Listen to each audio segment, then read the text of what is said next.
बीते मंगलवार को राज्यसभा के 19 विपक्षी सांसद को सदन की कार्यवाही से निलंबित कर दिया गया है। वह भी सिर्फ इसलिए कि विपक्ष देश में बढ़ती महंगाई पर बात करना चाहती थी।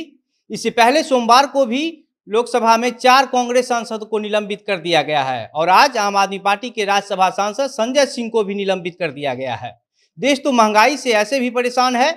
कई दिनों से लगातार महंगाई और बेरोजगारी को लेकर पूरे भारत में जगह जगह पर युवाओं और महिलाओं के द्वारा धरना प्रदर्शन देखने को मिल रहा है। लगातार हो रही डीजल, पेट्रोल और रसोई गैस के दामों में बढ़ोतरी से देश की जनता ऐसे ही परेशान थी। इसके बाद सरकार ने नए जीएसटी नियम के तहत खाने पीने की भी जो कुछ चीजों में छूट दे रखी थी, उस पर भी 5 से 10% तक का जीएसटी लगा दिया गया है। और इन्हीं सब मुद्दों पर जब विपक्ष लोकसभा और राज्यसभा में सरकार से सवाल पूछ रही है तो उनको निलंबित कर दिया गया है।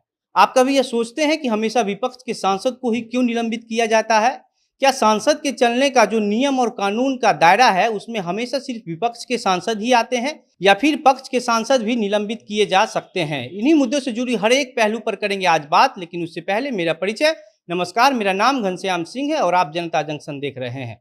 दरअसल मंगलवार को राज्यसभा में 19 सांसदों को एक साथ पूरे एक सप्ताह के लिए निलंबित कर दिया गया, क्योंकि यह लोग संसद में महंगाई पर बात करना चाहते थे। लेकिन सरकार का यह कहना था कि अभी वित्त मंत्री संसद में नहीं है और वह अभी कोविड से संक्रमित है। जब वह ठीक होकर सदन में आ जाए तब इस मुद्दे पर बात हो सकती है। लेकिन विपक्ष को यह बात नागवार गुजरा और विपक्ष ने वेल में आकर हंगामा करना शुरू कर दिया, जिसके बाद आसन की तरफ से बार बार चेतावनी दी गई कि सदस्य अपनी सीट पर चले जाएं।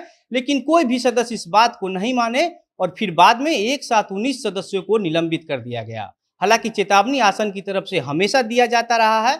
हमको लगता है कि शायद कोई ऐसा दिन नहीं गुजरता होगा जब आसन ने किसी न किसी सदस्य को चेतावनी ना दिया हो। अब लौटते हैं मुद्दे पर और आपको बताते हैं कि आखिर हमेशा विपक्ष के सांसदों को ही क्यों निलंबित किया जाता है। दरअसल राज्यसभा और लोकसभा का सही तरीके से संचालन करने के लिए आसन के पास एक रूल बुक होता है और इसी रूल बुक के आधार पर सदन को चलाया जाता है। इस रूल बुक में आसन को यह अधिकार दिया गया है कि अगर कोई सदस्य अभद्र टिप्पणी या फिर कोई ऐसी हरकत जिसे सदन की मर्यादा को ठेस पहुंचे तो ऐसी स्थिति में आसन उस सदस्य को निलंबित कर सकता है। आमतौर पर ऐसा देखा गया है कि सदन में सरकार के द्वारा बनाए गए किसी नियम और कानून का विरोध विपक्षी पार्टी ही करते हैं और ऐसी स्थिति में अगर कोई अभद्र टिप्पणी या हंगामा कर देते हैं तो आसन उनके खिलाफ कार्रवाई करती है। इसलिए अक्सर विपक्ष के सदस्यों को ही निलंबित किया जाता है। लेकिन ऐसा कोई नियम नहीं है कि सिर्फ विपक्ष के सदस्यों को ही निलंबित किया जा सकता है।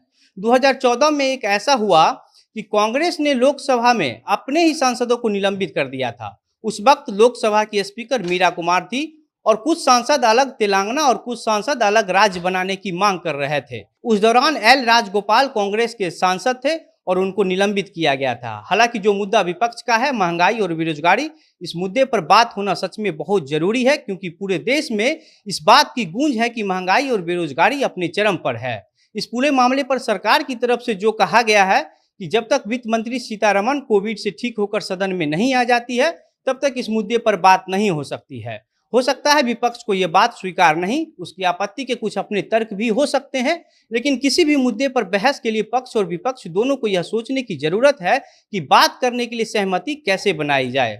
और अगर इस हो हंगामा के चक्कर में सहमति नहीं बन पाती है और बात नहीं हो पाती है तो यह बहुत ही दयनीय है, क्योंकि यह मुद्दा काफी अहम है और इस बात पर बात होना भी बहुत जरूरी है। हमको लगता है कि अब कहीं विपक्ष इस बात पर ना आ जाए कि हंगामा करने पर हमारे सदस्य को निलंबित क्यों किया गया, और अगर विपक्ष ऐसा करता है तो फिर दोनों सदनों की कार्यवाही कुछ दिनों तक ठप रह सकती है। अब आप इस पूरे मामले पर क्या सोचते हैं? अपनी राय हमें कमेंट बॉक्स में लिखकर जरूर बताएं। और अगर आप हमारा ये वीडियो फेसबुक पर देख रहे हैं तो हमारे पेज को लाइक करें, अगर यूट्यूब पर देख रहे हैं तो हमारे चैनल को सब्सक्राइब करें। इस मुद्दे पर अगर कोई और अन्य अपडेट आती है तो वो भी हम आपको बताएंगे। वीडियो में अंत तक हमारे साथ बने रहने के लिए बहुत बहुत धन्यवाद।